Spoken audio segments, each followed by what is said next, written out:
మొన్న సాటర్డే ముదుగుబ మండలంలో social audit జరిగింది. దగ్గర దగ్గర 10 కోట్ల రూపాయలకు వర్క్ జరిగినట్టు, ఒక 4 లక్షల వరకు అవినీతి జరిగినట్టు ఉంచారు. అక్కడ 10 కోట్ల రూపాయల వరకు కూడా వర్కులు జరగలేదు, ఎందుకంటే ఫీల్డ్ అసిస్టెంట్ లేరు. ఈ మేట్లతో దొంగ బిల్లులు చేసినారు. నేను ఐఎమ్ టెలింగ్ దిస్ 2024 నుంచి ఏప్రిల్ నుంచి 2025 ఏప్రిల్ వరకు జరిగినది, ఇంకా ఈ ఇయర్ది కాదు. సో సోషల్ ఆడిటింగ్ నలుగురు మధ్య కలిసి రాసినారు. అది ప్రముఖంగా తెలుగుదేశం పత్రిక అయినటువంటి ఈనాడులో కూడా రావడం జరిగింది. అదే కాకుండా 2017 నుంచి 19 మధ్యలో సోషల్ ఆడిట్ చేసినప్పుడు 3,68,28,142 రూపాయలు, 3,68,28,142 రూపాయలు అక్కడ సోషల్ ఆడిట్లో ఫ్రాడ్ జరిగింది అని చెప్పినారు. అప్పుడు కూడా ఈ ఉద్యాన శాఖ హార్టికల్చరే. ఆ రోజు నేను ఎమ్మెల్యే అయిన తర్వాత వాటి మీద ఇమ్మీడియట్గా కేసు పెట్టించాను. వాటి మీద నేను ఎఫ్ఐఆర్ రైజ్ చేసినాను. ఎఫ్ఐఆర్ ముదుగుబ పిఎస్లో 204/2021, 28/8/2021లో ఒక ఎఫ్ఐఆర్ కాపీ కూడా ఉంది. I will give to the press also. నేను దీంట్లో చేసి 8 మంది ఉద్యోగస్తులు జైలుకి పోవడం జరిగింది. అదేవిధంగా 17 మంది ఫీల్డ్ అసిస్టెంట్లు కూడా ఆ రోజు జైలుకి పోవడం జరిగింది. సో ఈ విధంగా 3,68,00,000 ఉన్నప్పుడు, దీని మీద విచారణ జరుగుతున్నప్పుడు ఓబిలేస్ అనే ఒక అతను మాత్రమే రికవరీ కొద్దిగా అమౌంట్ కట్టడం జరిగింది. అది తప్ప ఇంకెవరు దీంట్లో ఎవరు డబ్బులు కట్టలేదు. ఈ విధంగా ఉన్నప్పటికీ కూడా మళ్ళీ అవన్నీ అమౌంట్లన్నీ విత్హెల్డ్, మామూలుగా కేసులో పడిన దొంగ ఉన్నప్పుడు అమౌంట్ వేయకోకుండా విత్హెల్డ్లో పెడతారు. కానీ ఇదేనా, ఇది కాదు.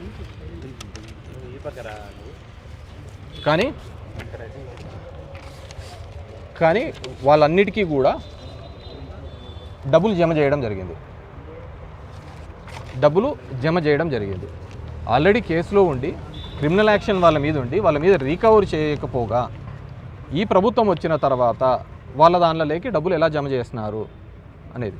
రెండోది వెండర్ అని ఒక కొత్తది తీసుకొని వచ్చినారు. గతంలో 2014 నుంచి 19 వరకు ఎన్ఆర్ఈఎస్ వర్కులు జరిగేటప్పుడు ఎప్పుడు ఈ వెండర్ అనే కాన్సెప్ట్ లేదు.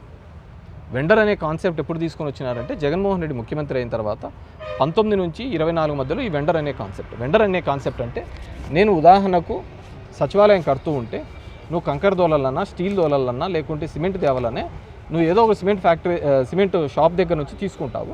వాళ్ళ పేరు మీద వెండర్ బిల్ రిజిస్టర్ చేస్తావు, జిఎస్టీ. అది చంద్రబాబు గతంలో 14 నుంచి 19 మధ్యలో ఉన్నప్పుడు లేదు. అప్పుడు నేను పని చేశాను అంటే నేనే కట్టాలి డబ్బులు. కానీ దాన్ని ఇప్పుడు కూడా కొత్తగా బిల్స్ అనేది రిలీజ్ చేయడం జరిగింది.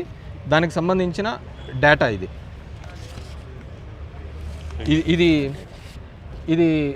మేము విత్హెల్డ్ పెట్టాలి అని చెప్పిన 3,68,00,000 నిలిపేసిన అమౌంట్ని ఇప్పుడు డబ్బులు రిలీజ్ చేయడం ఒక డేటా అయితే, దీనికి సంబంధించి వాళ్ళు గతంలో జరిగిన పనులకు సంబంధించిన డేటా మొత్తం ఇవన్నీ కూడా ఫ్రాడ్ చేసి అప్పుడు అదొక 3,68,00,000, ఇది 1,38,00,000. ఇది డబ్బులు ఇవ్వకూడదు, ఇవన్నీ నిలబెట్టి ఎంక్వైరీ చేసిన తర్వాత చేయాలి. కానీ అలా తేలిన దాన్ని నేనేం చేయలేదు, ఇది సోషల్ ఆడిట్ చేసిన దాన్ని కూడా వీళ్ళు డబ్బులు ఇవ్వడం జరిగింది. సో ఈరోజు పరిస్థితి ఎట్లుందంటే, కూలీ చేసుకునే ఎవరైతే ఉన్నారో ఆ కూలీలకు 3 నెలలు అవుతుంది డబ్బులు పట్టంలో. ఇప్పుడు కొత్తగా రామ్జీ తీసుకొని వచ్చినారు. దీనిలోకి అదే ఎలా ఉంటుందో ఏముంటుందో ఈ ఏప్రిల్ తర్వాత మీకు అర్థమైపోతుంది దాని డీటెయిల్స్ అంతా. సో ఈ విధంగా ప్రతి కార్మికునికి, కర్షకునికి ఈ ప్రభుత్వం వచ్చిన తర్వాత ఇబ్బంది పెడుతూ ఇలా దొంగ బిల్లులు చేసుకుంటూ వీళ్ళు కాలం గడుపుతున్నారు. దీంతోపాటు అదే ఇంకో పేపర్ ఇది. దీంతోపాటు 2005లో ఇది 3వ అజెండా ఇవ్వడం జరుగుతుంది. 2005లో పరిటాల రవి చనిపోయినప్పుడు కొన్ని ఎంఆర్ఓ ఆఫీసులు తగలబెట్టడం జరిగింది. దాంట్లో మా ముదుగుబ మండల ఆఫీస్ కూడా ఉండడం జరిగింది. దానివల్ల అక్కడ రైతుల దగ్గర ఉన్న మాత్రమే రికార్డు ఉంది, కానీ ఎంఆర్ఓ ఆఫీసుల దగ్గర రికార్డు లేదు. సపోజ్ డైక్లాట్ కానీ, ఆర్హెచ్లు కానీ అవి రైతుల దగ్గర ఉండవు. అది ఎంఆర్ఓ ఆఫీస్, తహసీల్దార్ ఆఫీస్లో ఉండాల్సిన రికార్డు. అవన్నీ పోవడంతో దగ్గరగా ఇప్పటికి 21 సంవత్సరాల నుంచి అక్కడ రైతులు క్రయ విక్రయాలు చేసుకోవాలంటే ఇబ్బంది పడుతున్న సందర్భం. వైఎస్ జగన్మోహన్ రెడ్డి గారు ఉన్నప్పుడు ఈ ఫ్రీ హోల్డ్ దాని నుంచి అవి తీసివేయడం జరిగింది, ఆ రైతులు క్రయ విక్రయాలు చేసుకుని. తర్వాత చంద్రబాబు నాయుడు వచ్చిన తర్వాత దాంట్లో ఏదో పెద్ద ఫ్రాడ్ జరిగింది, ఏదో అంతా వాళ్ళే లబ్ధి పొందుతున్నారు అని చెప్పేసి అవన్నీ నిలబెట్టడం జరిగింది. కలెక్టర్ గారిని అదే రిక్వెస్ట్ చేయడం జరిగింది, ఇమీడియట్గా అది దాని మీద తీసేయండి, లేకుంటే రైతాంగానికి చాలా ఇబ్బందికరమైన పరిస్థితులు ఉన్నాయి అని చెప్పేసి ఆయనకు తెలియజేయడం జరిగింది. ఈ 3 రిప్రజెంటేషన్స్ ఈరోజు కలెక్టర్ గారికి ఇవ్వడం జరిగింది. అదేవిధంగా ఉపాధి హామీలో ఈరోజు ఈ పవన్ కళ్యాణ్ గారి డిపార్ట్మెంటు ఆయన పర్యవేక్షణ చేయాల్సిన డిపార్ట్మెంట్. ఆయన దీంట్లో ఇన్వాల్వ్ అయినాడని నేను చెప్పేంత మూర్ఖుని కాదు, చెప్పేంత మూర్ఖుని కాదు. నేను చెప్పదలిచింది ఏంటంటే, నీకు మీ డిపార్ట్మెంట్ మీద పర్యవేక్షణ లోపించింది. మీరు చంద్రబాబు నాయుడు గారు ఏది చెప్తే దానికి తల ఊపడమే పోతున్నారే తప్ప ఇక్కడ గ్రౌండ్ లెవెల్లో కార్మికులకు జరుగుతున్న నష్టాన్ని, జరుగుతున్న అవినీతిని నువ్వు కంట్రోల్ చేయలేనప్పుడు ఖచ్చితంగా ఆ అవినీతి మరక నీకు కూడా అంటుతుంది. మీరు గతంలో చూసినారు అంటే నాగం జనార్దన్ రెడ్డి, ఇదే చంద్రబాబు ఉన్నప్పుడు నాగం జనార్దన్ రెడ్డి గారు పంచాయతీరాజ్ మినిస్టర్ ఉన్నప్పుడు అప్పుడు కూడా పనికి ఆహార పథకం ద్వారా పందికొక్కుల్లాగా తిన్నారు అని చెప్పి మొత్తం అంతా పక్కదారిపోయిందని చెప్పేసి ఆ రోజు కూడా విజిలెన్స్ కమిటీ దాన్ని ఫైండ్ అవుట్ చేసింది. దాని తర్వాత నీరు చెట్టులో చూసినా అదే జరిగింది. సో ఎప్పుడు చూసినా చంద్రబాబు నాయుడు గారు ముఖ్యమంత్రిగా ఉన్నప్పుడు ఇలాంటి పేదలకు ఏదైనా అందాలి అనుకున్న దాంట్లో ఖచ్చితంగా పెద్ద ఫ్రాడ్ జరుగుతుంది. ఈరోజు పవన్ కళ్యాణ్ గారు దీనికి సంబంధించిన మినిస్ట్రీ, ఆయనకు అడ్మినిస్ట్రేషన్ దీని మీద కొరబడింది, ఆయన సినిమాల మీదకి ఎక్కువ మోజు చూపిస్తున్నాడు తప్ప ఈ జనాలకి గ్రౌండ్ లెవెల్లో జరుగుతున్న అన్యాయము, వాళ్ళకు జరుగుతున్న తప్పిదాలు దీని మీద కాన్సన్ట్రేట్ చేయలేకపోతుంది. ఏదో ట్రైబల్స్కు సంబంధించిన ప్రాంతంలో ఒక మందికి 20 జతలు చెప్పులు పంపించినానని, లేకుంటే 4 ఇవి చేసినానని కాదు, గ్రౌండ్ లెవెల్లో జరుగుతున్న అవినీతి ఇది. ఈరోజు కర్షకుడు, కార్మికుడు, రైతులు ఇబ్బంది పడుతున్నారు. నేను చెప్పిన విధంగా ఏ రైతు అర్హతకు సంబంధించిన రైతుకి ఏ రైతుకి ఇవ్వకోకుండా కేవలం దొంగ రైతులకు ఇవ్వడం జరుగుతుంది. ఈరోజు ఏ విధంగా పేమెంట్లు జరుగుతున్నాయి చెప్పండి. ఏదైనా కానీ ఒకరికి డబ్బులు రావాలంటే 300 ఇస్తావా చెప్పు, నేను పని పెడతా, నీ దానికి వస్తుంది. ఇదే పద్ధతిలో పెడుతున్నారు తప్ప నిజంగా కింద గ్రౌండ్ లెవెల్లో ఉన్న కార్మికునికి ఎక్కడే కానీ మేలు జరిగే పరిస్థితి లేదు. సో ఇది ఈ అవినీతిలో అంతా నేను చెప్పిన విధంగా కంపల్సరీగా పంచాయతీరాజ్ డిపార్ట్మెంట్ పవన్ కళ్యాణ్ గారు సీరియస్గా తీసుకొని ఇలాంటి అంశాలు, నేను ముదుగుబ్బ మండలం అనేది ఒక మండలాన్ని ఎత్తి చూపిస్తున్నాను. ఇది రాష్ట్ర వ్యాప్తంగా జరుగుతుంది. ఈరోజు దగ్గర కార్మికులకు రావాల్సిన బకాయిలే 1400 కోట్ల రూపాయలు బకాయిలు పెండింగ్ ఉన్నాయి. కార్మికులు రావాల్సింది వీళ్ళకి పెండింగ్ ఉన్నాయి. పెద్ద కాంట్రాక్టులకు అయితే బిల్లులు పే అయిపోతున్నాయా? మీరు ఫీజు రియంబర్స్మెంట్ ఇవ్వటం లేదు, ఆరోగ్యశ్రీ ఇవ్వటం లేదు, కార్మికులకు రావాల్సిన ఉపాధి హామీ బిల్లులు ఇవ్వటం లేదు. ఇంక మీరు ఏం చేస్తున్నట్టు డబ్బులు?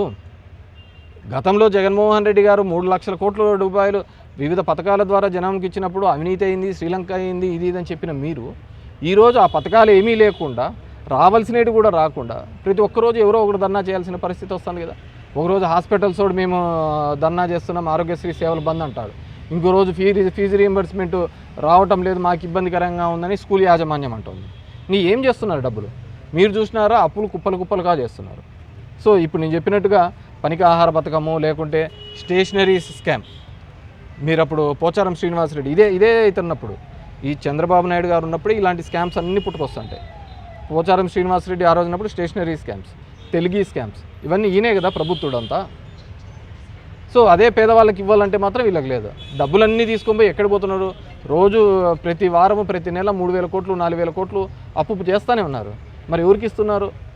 కిందకి కార్మికునికి ఇవ్వటంలే, ఎవరికి ఇవ్వటంలే. సో ఖచ్చితంగా ఈరోజు మేము ఇచ్చిన కంప్లైంట్స్ మీద విచారణ చేయమని చెప్పి స్ట్రిక్ట్గా తీసుకొని చేయాలి. ఎందుకంటే ప్రభుత్వ డబ్బులు దీంట్లో ఉన్నాయి కాబట్టి వీళ్ళ మీద యాక్షన్ తీసుకోవాలి, క్రిమినల్ కేసులు కట్టాలి వీళ్ళ మీద. ఎవరు సూత్రధారులు? నేను పాత్రధారుల పేర్లు ఇచ్చాను, దీని వెనకాల సూత్రధారులు ఏంది, పాత్రధారులు రారు. ఆ ధైర్యం చేయడానికి అంత ధైర్యం, ఎందుకంటే this not the first time. గతంలోనూ కంప్లైంట్ ఇచ్చాను, కేసు రిజిస్టర్ చేసినాను. కేసు రిజిస్టర్ చేసిన తర్వాత కూడా మళ్ళీ ధైర్యంగా అంతగా చేస్తున్నారంటే దీని వెనకాల ఎవరో శక్తి ఉండాలి. ఎవరో బలం లేకపోతే కిందున్న వాళ్ళు అంత ధైర్యం చేయరు. ఆ బలమైన వ్యక్తి ఎవరో వాళ్ళందరినీ కూడా చేసి ఖచ్చితంగా ఈ తప్పుడు చేసిన అధికారులందరినీ కూడా వాళ్ళ వెనకాల ఫోర్స్ చేసిన వాళ్ళని కూడా చేయించాల్సి కోరుతున్నాం. దిస్ ద వన్ వేర్ దీనిలో పెట్టారు. దీనికి ఇక్కడ టమోటా కట్టెలు పెట్టినట్టు దీనికి 52,000 రూపాయలు కూడా తీసుకోవడం జరిగింది. ఇలా 1,38,00,000 రూపాయలకు సంబంధించిన అమౌంట్ డిఫరెంట్ క్లాసెస్లో చేయడం జరిగింది. వీటన్నిటి మీద విచారణ జరుగుతుందని చెప్పేసి అనుకుంటున్నాము. విచారణ జరిగి కేసులు కూడా రిజిస్టర్ చేస్తామని చెప్పేసి కలెక్టర్ గారు కూడా చెప్తున్నారు. నాకు తెలిసి సత్యకుమార్కి ఇటువంటి దాంట్లతో సంబంధం లేకుంటే విచారణ కూడా వేగవంతం చేసి వాళ్ళు తన మన తేడా లేకుండా కేసులు రిజిస్టర్ చేస్తారని చెప్పేసి అనుకుంటున్నాను. ఆ కాపీస్ ఇచ్చినావా ఇలా